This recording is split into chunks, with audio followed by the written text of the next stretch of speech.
아이고야, 아이고야. 뭐가, 이게 뭔데요? 해골이?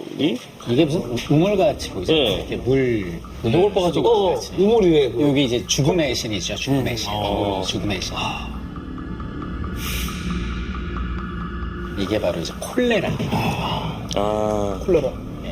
일단 콜레라가 그 인도 지역의 풍토병인 거예요. 이건 이제 바이러스가 아니고 균이죠, 균. 근데 이게 그 이제 오염된 물에 있는 세균을 통해서 이제 옮겨지는데 그 인도에 보면 이제 겐지스강 보면 지금도 막 거기서 빨래하고 목욕도 하고 대소변에 시체도 띄워버리고 막 이러잖아요. 그러니까 거기서 이제 대규모 감염이 오는 거예요. 근데 이제 인도가 이제 영국의 지배를 받잖아요. 근데 영국이 이제 헤어지지 않는 나라잖아요. 영국이 이제 전 세계로 퍼뜨려버린 거죠.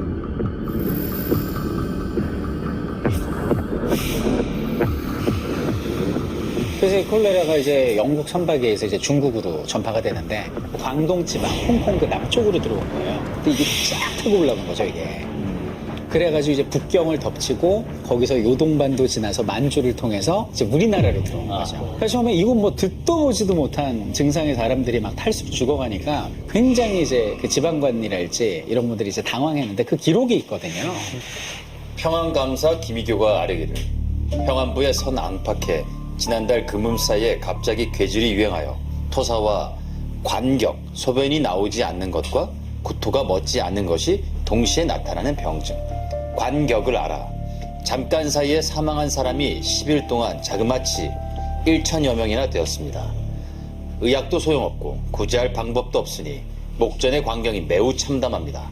그러나 아직도 그 돌림병이 그칠 기미가 없고 점차로 확산될 염려가 있어 점차 외방의 각 마을과 인접한 여러 고을로 번지고 있습니다. 순조실록. 숨조시. 순조실록의 기록을 보면은 이제 한 달에 한 10만 명 이상이 죽었다. 한 달에요? 한 달에 10만 명이 죽어요? 시체가 계속 나오는 거예요? 대략 한 50만 명 이상도 사망했다고 문헌에 돼 있더라고요. 그러겠죠. 예, 이게 이제 콜레라인데 콜레라 같은 경우는 증상을 봤더니 그 지금까지 봤던 그 뭐 천연두랄지 이런 거는 감기 증상 비슷하게 나는데 그런 게 전혀 없고 그냥 설사. 그냥 설사. 그래서 하루에 많게는 30번까지 설사를 하고 아유, 끔찍하다. 예, 위아래로 그냥 말씀 잘 해주셨는데 끔찍하다. 그런데 그게 표현한 거 보면 사람이 뭐 파란색으로 완전 괴물처럼 얼굴이 변했다고 하는데 그거는 이제 흔한 원인은 탈수 때문에 그런 거죠. 아주 극심한 탈수. 그 다음에 근육경련도 막 생기거든요. 근육경련이에요? 그거는 전해질도 빠져나가서. 전해질? 예, 우리 몸에는 혈액 내에 전해질이 있거든요. 나트륨, 그다음에 칼륨, 그 염소 이런 것들이 있는데 특히 나트륨이 너무 많이 빠져나가거나 그러면 당연히 근육경련 이런 것들이 생길 수 있거든요. 그래서 결국엔 사망하는 거예요. 왜냐면 우리 몸에 수분이 빠져나가게 되면 어떻게 됩니까? 혈압을 유지 못하니까 사망을 하는데 대개 50에서 60% 사망률이 나와요. 그러니까 걸렸다 하면 반 이상은 돌아가시는 거죠. 백신만 없으면 지금도 굉장히 끔찍한 거예요. 공포스러운.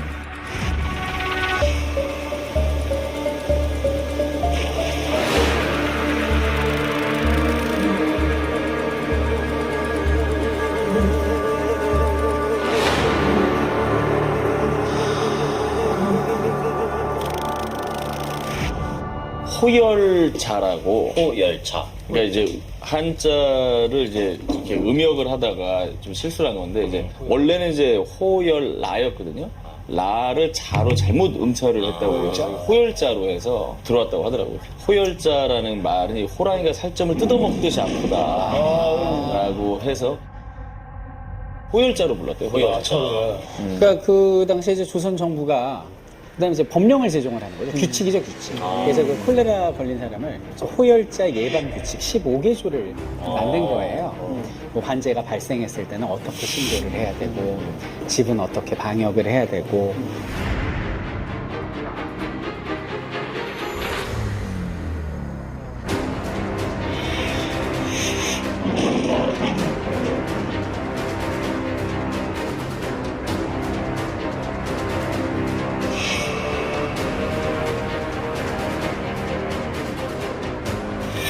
지금이야 우리가 콜레라를 뭐 수액도 맞고 백신도 있고 뭐 예방도 하고 이렇게 증상도 알고 다 좀 대비할 수 있지만 그 당시 조선에서 이 콜레라라는 존재를 뭐 이름도 당연히 몰랐겠고 뭐 증상도 몰랐 그 당시 콜레라를 쥐통, 쥐병이라는 이름으로 불렸대요. 왜 그러냐면 아까 말씀하셨던 것처럼 증상 중에 하나가 이 발뒤꿈치 근육이 경련되는 증상이 있는데 쥐가 이 발뒤꿈치를 물어가지고 여기서부터 온몸에 이제 뭐 어떤 나쁜 기운이 와가지고 뭐 다리 갉아먹고 내장까지 좀 약간 안 좋아지는 그런 약간 쥐의 형상을 한 귀신이 내 몸에 들어왔다. 그래서 쥐신이라고 얘기해요. 네, 귀신이 들어왔다 이런 식으로 약간 좀 조술적인 의미로 이렇게. 그럴 것 같아. 뭐. 많은 게 있어야지 그냥 갑자기. 사실 그 콜레라가 그 19세기 초반부터 유행을 해서 지금까지 한 7차례 정도 대유행을 했었거든요. 전 세계적으로. 그런데 1854년 이전까지는 콜레라라는 게 분리가 안 됐어요. 코어라는 사람이 콜레라를 발견했고 이게 그 원인균이라는 게 의학적으로 정립이 된 거지.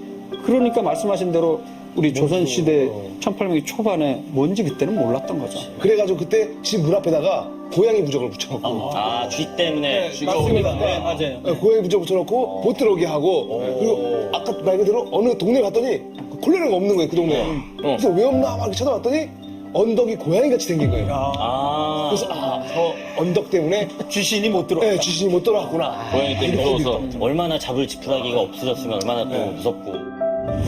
뭐 하시는 겁니까? 보면 모르겠나? 괴지를 때려잡는 부적 아닌가? 생쥐고 생쥐고 양생쥐는 고양이는 이야. 자, 다 됐네.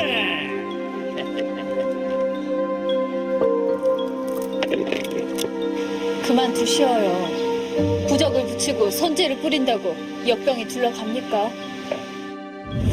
김종민 씨의 얘기에 받아서 우리말 나들이. 예.